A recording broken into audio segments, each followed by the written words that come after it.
Hello everyone, welcome back to part 2 of my series looking into the engines of my new railway series universe. Today we'll be looking at the standard gauge engines I introduced in my book series. That's engines 12 to 22. These engines include ones introduced in the TV series and some original characters I've created for my series.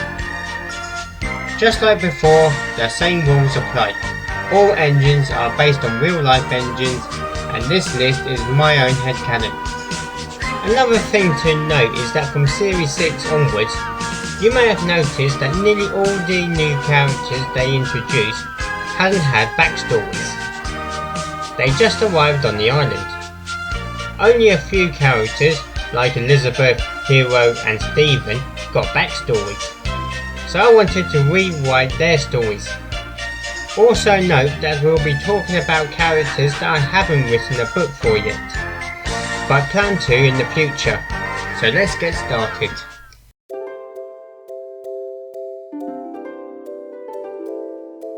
Number 12 belongs to Emily. Emily first appeared in the first episode of Season 7. She was brought in to help with passenger trains with her 2 green coaches. Since then, she's been a full member of the steam team, making her one of the most popular characters in the show. In the final season of the show, she was given the number 12, but I gave my designs of Emily the number 12 as early as 2011. That's 9 years before them.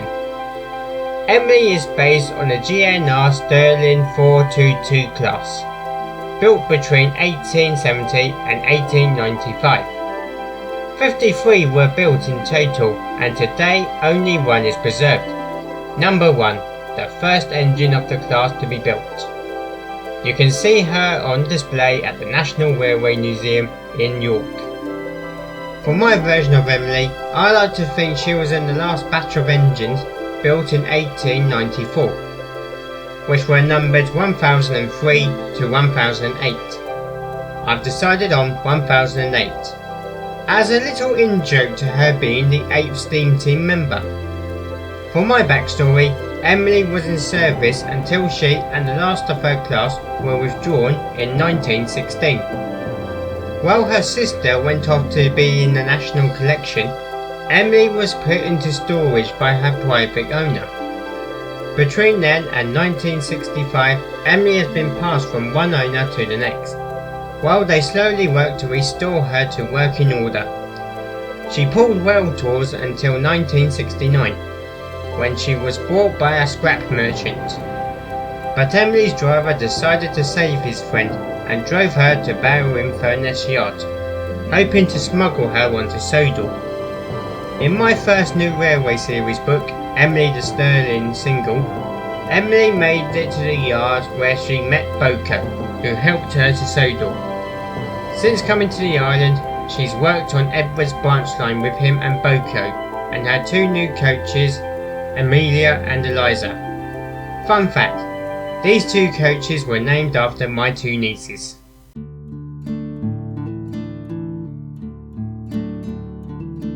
Next up is 14. Which belongs to the Lady of Tidmouth. Lady only appears twice in Thomas and Friends, first in Thomas and the Magic Railroad, and then in Calling All Engines. In the first movie, she was a magical tank engine that worked on the Magic Railroad, which connected Sodor to the real world. Yeah, that's not going to work. Lady is based on a freelance design created for the movie, but that goes against my rules, so my version of Lady is based on the GWR Class 101, because it looks very similar to her original design. The 101 was an experimental oil-burning engine built in 1902. It was rebuilt to burn coal in 1905, and worked at the Swindon Works as a shunter. It was withdrawn and scrapped in 1911. In my universe, Lady is this engine, but instead of being scrapped, she was bought by the directors of the Elsbridge and Knapford Light Railway. She arrived in 1905 after her rebuild, and helped to build the tracks to Tidmouth.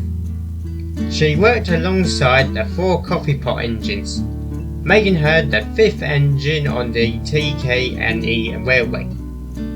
101 was rewarded for her hard work with a new coat of red paint and was finally given a name, the Lady of Tidmouth, but everyone calls her Lady for short. She's also helped to build the 2-track line connecting the TK&E with the Wellsworth and Sudbury Railway. Then in 1915 she went to build the tracks between Farquhar to Alstead, but she was withdrawn from service, so her crew hid her in Alstead. She stayed there until 1970, when she was discovered by Thomas. She's now number 14 and helps Thomas with passenger services on his branch line.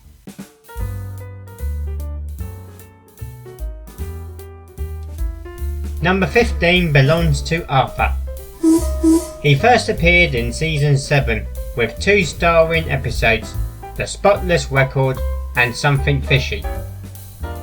Apart from 1 episode in season 8 and a couple of cameos in seasons 11 and 12, he hasn't been seen since then. In my universe, he got more time in the spotlight. But his story isn't that different from the TV series. He arrived on Sodor in 1967 to help Mavis with the shunting in Knapford and to pull goods trains on the main line.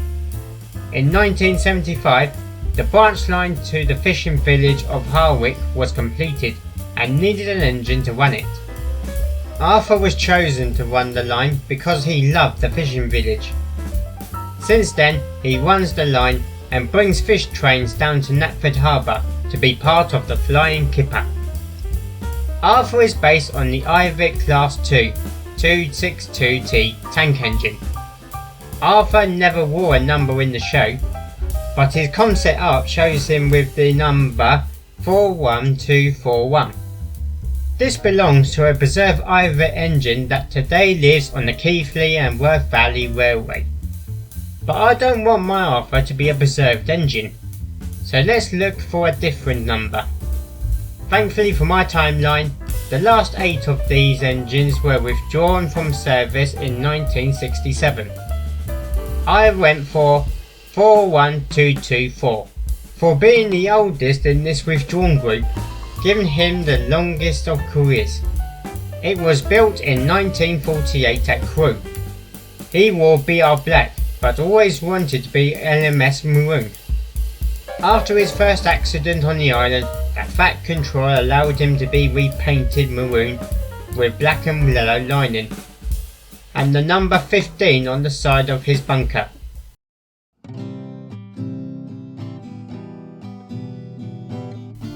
Number 16 belongs to the first original character on this list, Iris.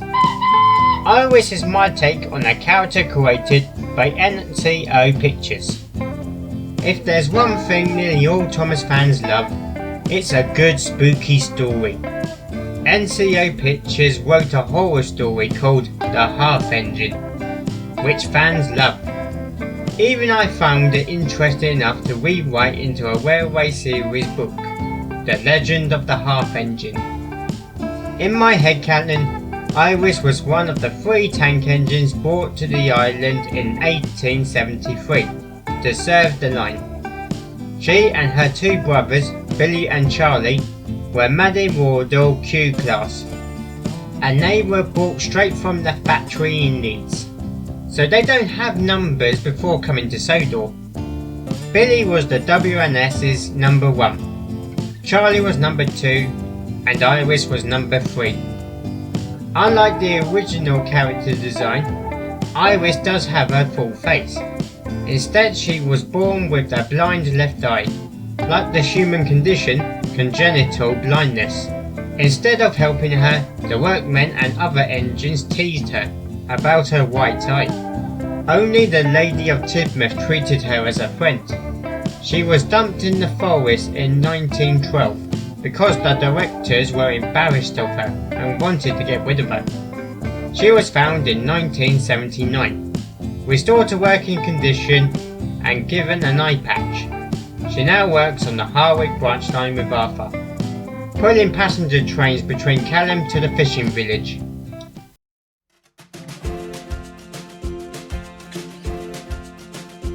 Next we have one of the biggest engines on the island, number 17, Murdoch. Murdoch first appeared in season 7, and much like Arthur, he appeared for a couple of episodes and cameos and then disappeared. But he became a fan favourite and I had to write a book for him. He's Sodor's gentle giant, their BFG if you like. He prefers peace and quiet, but will pull his trains without fuss. Murdoch is based on a BR Standard Class 9F, built between 1954 and 1960, with 9 preserved today, including the famous Evening Star, which was the last steam engine built in Britain at the end of the steam. The engine is on static display now at the National Railway Museum. In my story, Murdoch was one of the preserved members and started on the Bluebell Railway. In real life, there is a 9F on the Heritage Railway, number 92240, and is still there today. In my headcanon, Murdoch is this engine, but instead of staying on the railway, he was sold to the North Western Railway to work on the main line. Murdoch was BR black, but he was repainted as his favourite colour, orange with dark green and red lining. He now pulls heavy goods trains on the main line.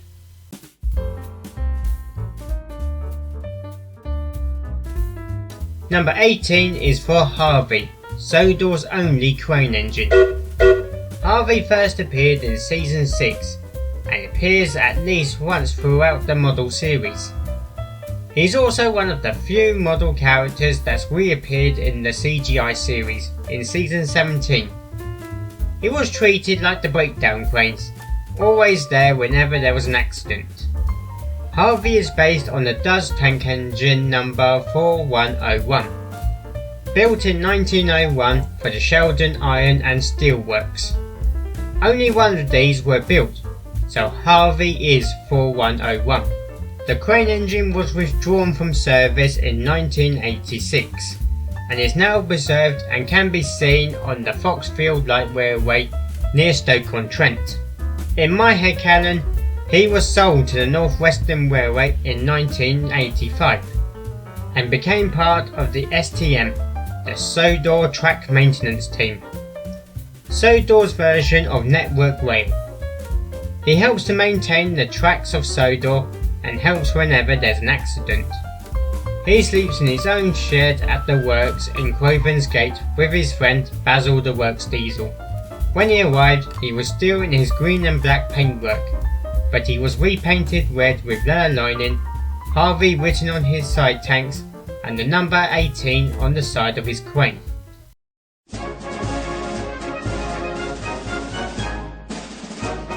Number 19 is for another original character called Sergeant Warington. The inspiration for Sergeant Warington came about after watching an episode of the Unlucky Tugs Debunked series.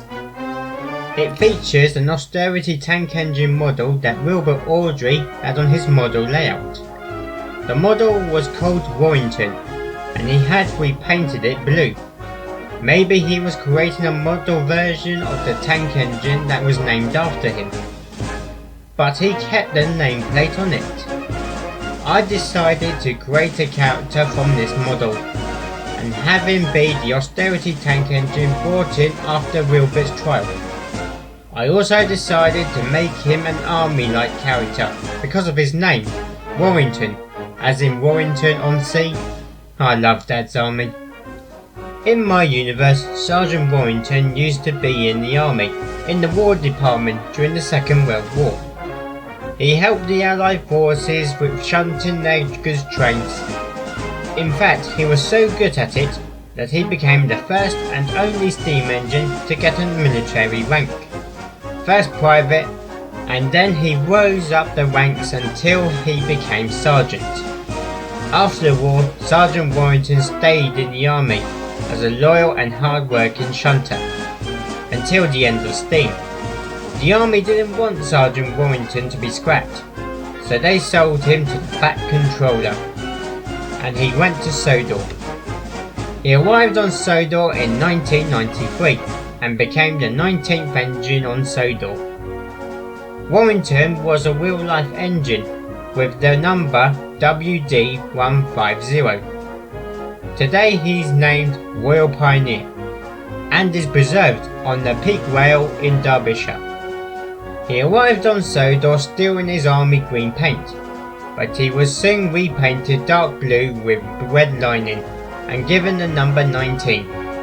He became the pilot engine at Knapford and is still the pilot today. He loves shunting and keeping the trucks in order.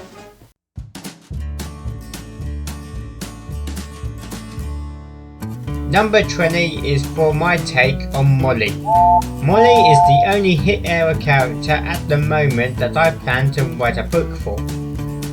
She first appeared in Series 9, had a few cameos in Series 10 and 11, and then was never seen again. She never made it into the CGI era, like most of the hit era characters. In the show, Molly was based on the Great Eastern Railway D56 class.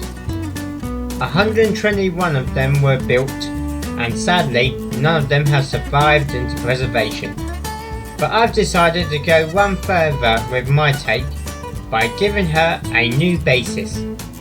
As Wilbur Awdry wanted an Atlantic engine, I decided to change Molly's basis to a Great Northern Railway Class C1. The version with the small boiler. The first Atlantic class tender engine in the UK. 22 of them were built and one is preserved, Henry Oakley, now located at the National Railway Museum.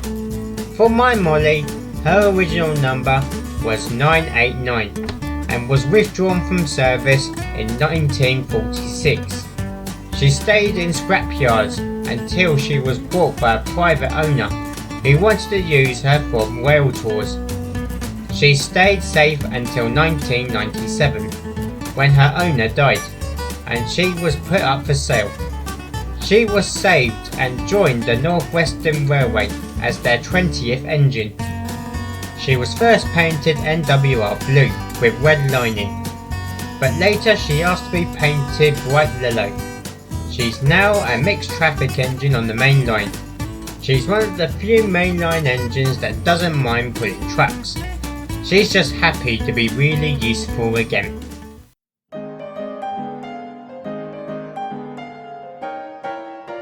Next is 21, which in my universe belongs to Fergus. After introducing Emily, Arthur, Harvey, Murdoch and Salty to my book series, I had to bring Fergus.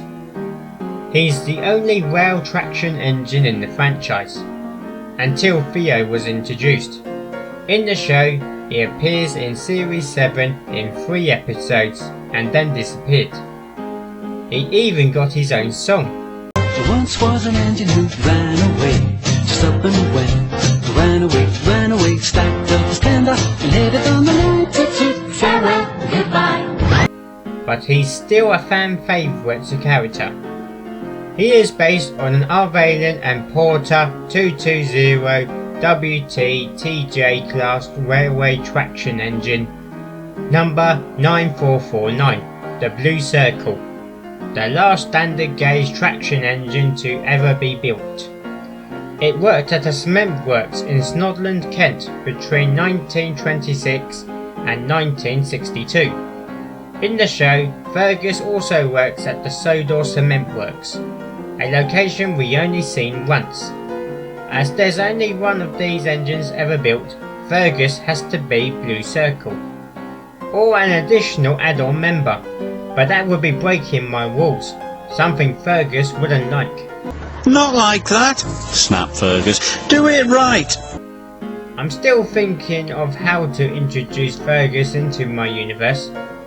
One idea I've had is that he was brought to the island to be the shunter at a coal quarry in 1926. But when the mines closed in 1962, Fergus was abandoned in his shed. He stayed there until he was found by Thomas in 1999, explaining why Thomas and Fergus are good friends. Unlike other characters, he was always painted dark blue with red lining, even till this day, but he now wears the number 21. He's now the shunting engine at Farquhar Quarry, taking over for Mavis.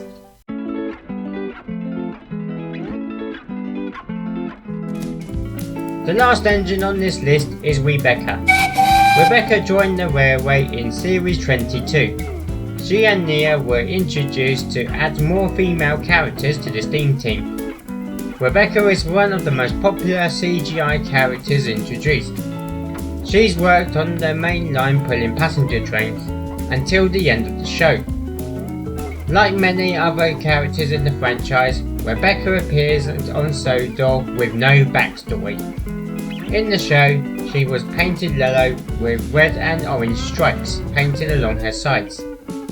This is a colour scheme and pattern that no steam engine ever had, so I've decided to give my Rebecca a makeover and a backstory.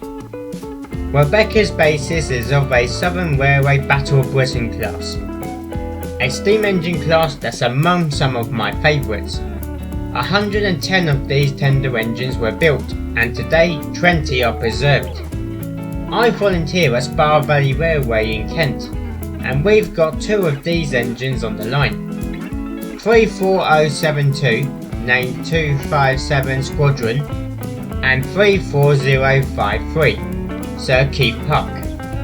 I would like to add the Heritage Railway in my book series, but they both arrived after 2020. One idea I've had is that Rebecca is another Battle of Britain class. She was 21Z167 Tangmere, named after an RAF station in England. She was given the name Rebecca by her original driver as a nickname because he couldn't say Tangmere. Rebecca worked on the Southern Railway as a passenger engine until her withdrawal in 1963. She was then bought by the Duke of Boxford, a steam engine enthusiast who also owned an LNER A4 called Spencer. More on him in a future video. She and Spencer pulled rail tours together and visited heritage railways across the country. In 2003, the Duke sold her to the Fat Controller for his railway. He needed an express engine to take over the Royal Northwester, while Gordon was at the works for an overhaul. She became the railway's number 22 and painted NWR blue. She pulled the express for some time until Gordon returned. She now pulls passenger trains on the main line and shares express duties with Gordon. And that's the second part in this series complete. We've looked at all the standard gauge steam engines owned by the NWR, but more engines might be added to the list if my book series continues. Next time we'll be shining the spotlight on the diesel engines in the new railway series. If you see any mistakes in my research, please do say. I welcome feedback and your opinion. Part 3 will be out soon. Thank you very much for watching. Goodbye.